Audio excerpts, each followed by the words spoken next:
Welcome back into another episode of Spaceman 2.0 Phoenix Truth Rising Show. Here to help you grow in the knowledge and wisdom of truth, and the truth will set you free. With the best history lesson and spiritual insights on the planet, exposure of the Illuminati's plan of world conquest and control is the death knell to the New World Order. Getting back into part 26 of the Phoenix Operator Owner Manual.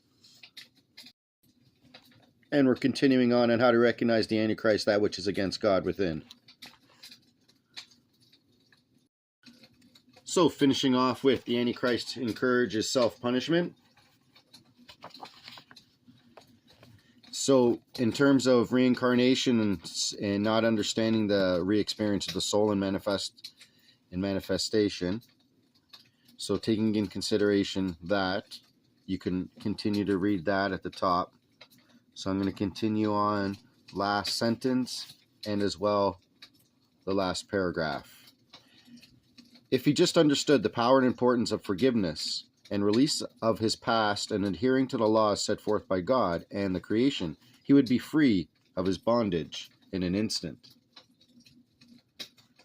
Yes, God created cause and effect so that each soul could grow in his awareness and become empowered with the true responsibility he has of his thoughts, words, deeds, and actions. In other words, so that he could recognize his power and the importance of responsible, God-balanced manifestation.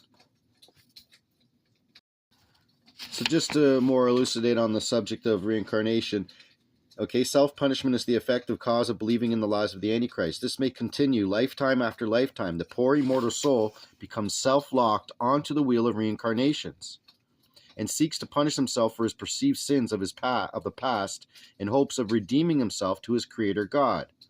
Remember, Jesus Emmanuel Sananda is the Redeemer and the only Redeemer.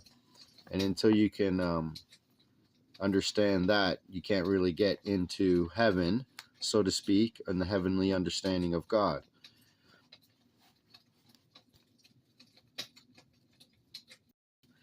Number 5, the Antichrist encourages one to break the laws of God and the creation given forth for balance.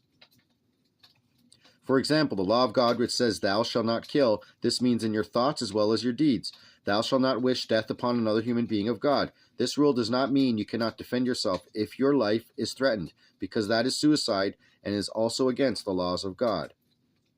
This also means that by becoming pregnant, which is being the vehicle of one of God's new creations, and having an abortion because of your irresponsible sexual behavior, it is still murder, any way you look at it. Remember, personal responsibility. There are definitely many possibly undesirable effects to illicit and wanton lustful sexual activity. Pregnancy and disease are two obvious results which do and have occurred more often than not. The Antichrist rules you by your desires. Your desires for those things and possessions of the material world include not only physical manifested things of the material world, such as television, house, car, and money, but also emotional desires such as sexual conquest, marriage, children, friendship, acceptance, recognition, and worship. So again, over here, to self-locked onto the wheel of reincarnation, your desires will keep you self-locked onto the wheel of reincarnation. That's basically what is going to heaven, the heavenly realms. Okay, living in other heavenly realms besides this one maybe is what going to heaven forever is, because you can get off the wheel of reincarnation. Right now, a lot of people are self-locked on it. It's about being willfully able to consciously control your thoughts, words, deeds, and actions so that your desires can be basically abdicated. Detachment is the key to this. So again, the Antichrist will rule you by your desires and keep you locked onto the wheel of reincarnation.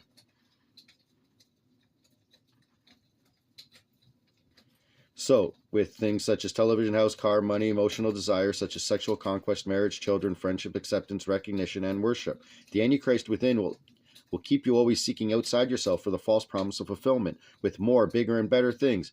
And as the poor soul readily jumps onto the treadmill of unfulfilling work to make the money he now needs to fulfill his desires, his soul pines away for something more, something just beyond his reach. If only he had more money and more prestigious job position, a bigger home, a newer car, more vacations, more, bigger, better. The false promise is never enough, and it will not fulfill the cry of the soul to recognize and connect with the immortal spark of his creator within. So the Antichrist will tell you to forget your problems, have some fun, relax, have a few drinks, take some drugs. You deserve it and can afford it now. and before long the dear God fragment is shrouded in the darkness of addiction and misery. So does this mean it is wrong to have things in the material world which you've manifested? Not at all. God is abundance in all kingdoms. But the catch is you cannot become attached to the things of the material world and to your emotional desires. You are borrowing this wondrous physical body, and all of the things of the manifested world will not go with you when you leave your body in whatever sort of transition you earn. It is only your immortal soul that is real in this journey to oneness within. All else is manifested illusion. However lovely and precious it is, it remains as the props and the backdrops for the players remaining. This is just one drama of billions, fed by the breath of life from God and the creation. And then again, it is really just one drama, and we are but co-creators in the play of life unfolding. So the key to releasing yourself from the bondage to the material plane is to become detached from it, which is to disconnect from your attachments to things and emotional attachments as well. To become detached emotionally, one must forgive and release. See number 4. All perceived transgressions upon self and others. This is not to say you have no care or compassion or love. You absolutely do and must have unconditional love of all beings and creations of God. That is their essences as existing as a part of the one. But you must detach from all manifested illusions and emotions, which weigh you down in a vibration much like wet wool garments on your body.